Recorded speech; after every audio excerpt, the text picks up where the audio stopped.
Assalamualaikum warahmatullahi wabarakatuh. Nah, kali ini kita akan membahas mengenai pembelajaran mendalam ya. Tentu ini ada sedikit latar belakang di pertama ini ya.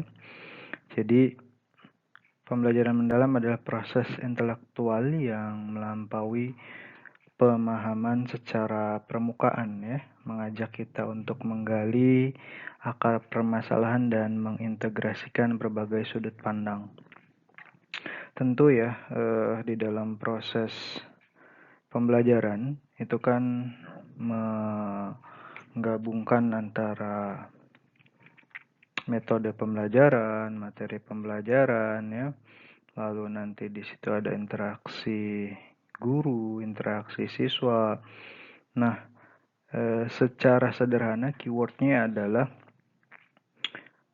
nanti di situ ada proses belajar pembelajaran yang bukan hanya sekedar transfer knowledge gitu ya. Jadi bukan hanya sekedar memberikan keilmuan, bukan hanya sekedar menyampaikan ilmu, tetapi lebih dalam lagi. Artinya di dalam proses pembelajaran tersebut ya, siswa diminta untuk berpikir lebih mendalam gitu terkait dengan pokok bahasan yang memang sedang dibahas. Tentu dengan keilmuan atau pengetahuan yang sudah dimiliki dari peserta didik. Nah, disitulah nanti peran guru bisa meng-create, mengintegrasikan, terus bisa menstimulus ya, bagaimana nanti si anak ya dapat memahami pembelajaran dengan bermakna. Jadi bukan hanya sekedar dari permukaan saja secara di level 1 begitu kalau misalkan kita masuk ke taksonomi Bloom gitu. Jadi memang benar-benar di-create sampai dia mengerti dan paham sebab akibat sehingga nanti ada proses berpikir yang boleh dikatakan konstruktivisme. Jadi dia nanti akan mengalami ya, baik dari sisi empirisme begitu dan sisi faktual ketika si anak atau peserta didik itu membuktikan teori atau fakta-fakta yang ditemukan sehingga nanti dia dapat menyimpulkan dan menjawab sendiri apa yang memang sedang dibahas di dalam proses pembelajaran. Jadi bukan hanya sekedar guru menyampaikan, tetapi di sini guru benar-benar mendesain gitu ya, baik metode tadi, baik materi, baik peran dari siswa seperti apa gitu ya, dengan menggunakan media, bisa media internet gitu ya, dengan media misalkan video 3 dimensi atau 2 dimensi begitu ya, dengan alat peraga begitu. Jadi itu di dalam prosesnya itu pembelajaran itu interaksi antara guru dan siswa tentu dibantu dengan media dan yang lainnya itu intinya memaksimalkan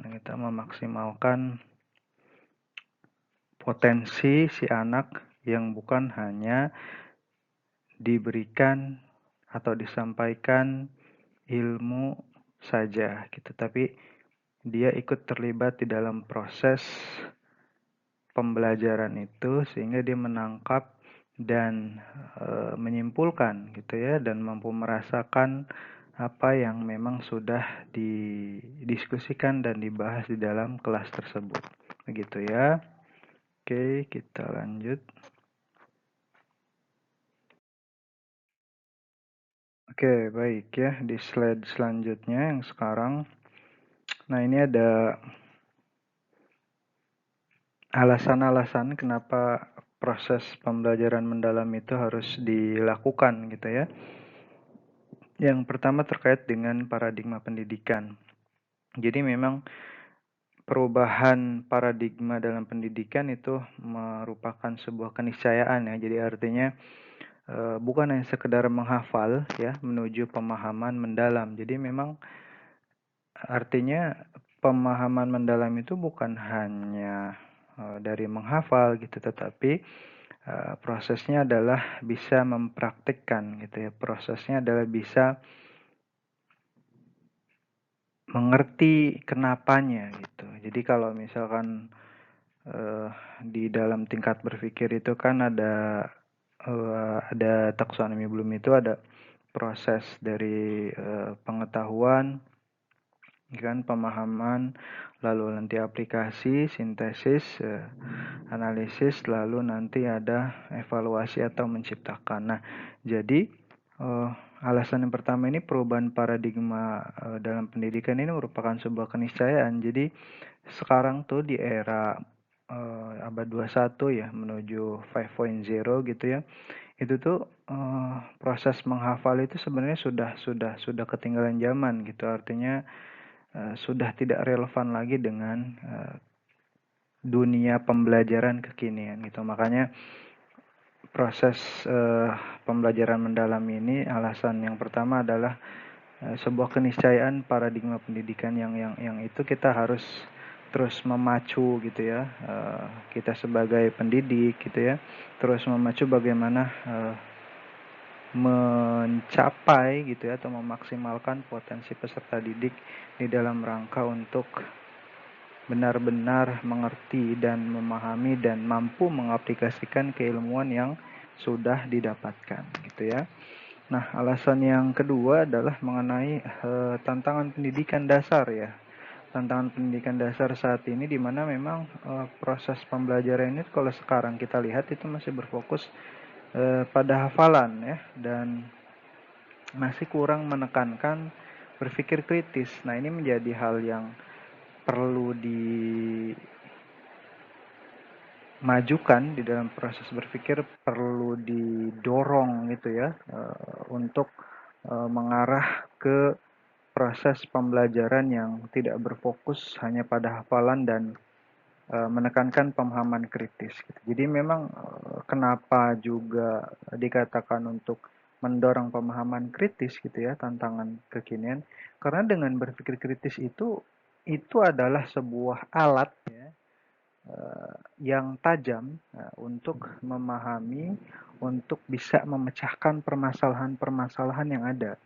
Jadi kalau si anak sudah diberikan pemahaman yang kritis gitu, artinya anak dilatih untuk berpikir kritis terhadap apapun itu, terutama di dalam proses pembelajaran ya, baik nanti ada IPA, fisika, kimia gitu kan, biologi, sosial, komunikasi gitu ya, kewarganegaraan gitu, geografi dan semuanya itu ketika hal ini dilakukan gitu ya, pemahaman kritis gitu, itu anak-anak akan terbiasa bertanya mengatakan how gitu, bagaimana, bukan lagi pertanyaannya itu siapa, apa, jelaskan. Jadi itu tuh sudah lewat kalau si anak kita stimulus dengan pemahaman kritis gitu. Dan kita juga memberikan stimulus dengan pertanyaan-pertanyaan ketika di dalam proses pembelajaran itu, ketika dengan menggunakan metode diskusi itu, misalkan itu harus menanyakan minimal C2 atau C3 di dalam proses pembelajaran itu.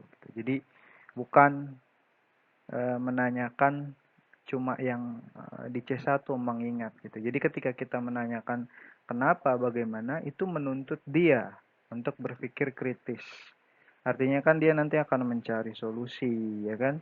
Cara-caranya seperti apa, prosedurnya seperti apa. Tentu misalkan dengan media bantuan, misalkan dengan HP gitu kan, daring, internet dan lain-lain. Gitu. Jadi di situ kita akan bisa memacu anak untuk bisa berpikir kritis.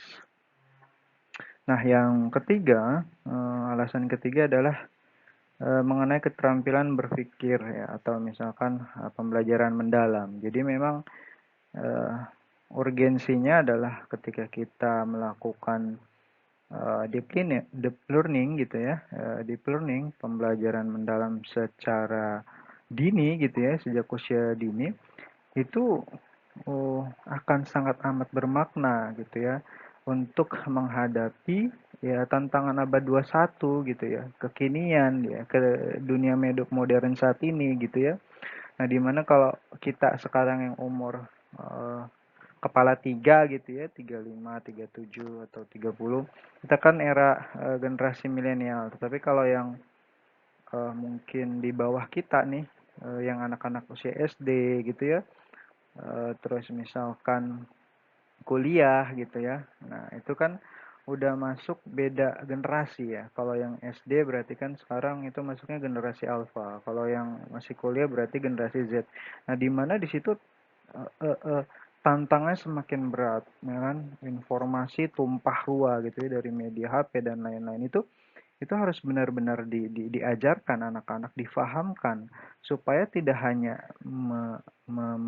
menerima atau menyerap informasi-informasi tanpa menyaring yang baik yang mana begitu ya, kenapa ini baik begitu. Itu harus diberikan pengingat begitu, terutama kita sebagai guru di sekolah dan tentunya nanti prosesnya adalah para orang tua di rumah. Jadi memang harus ada integrasi kerjasama terkait dengan keterampilan berpikir ini. Karena memang uh, luar biasa gitu ya bagi kita pendidik kekinian mengenai tantangan atau arus informasi semuanya gitu ada di tangan anak-anak kita gitu ya lewat HP gitu, lewat apa namanya ponsel pintar gitu itu tuh luar biasa. Makanya kita harus senantiasa memfasilitasi gitu ya, senantiasa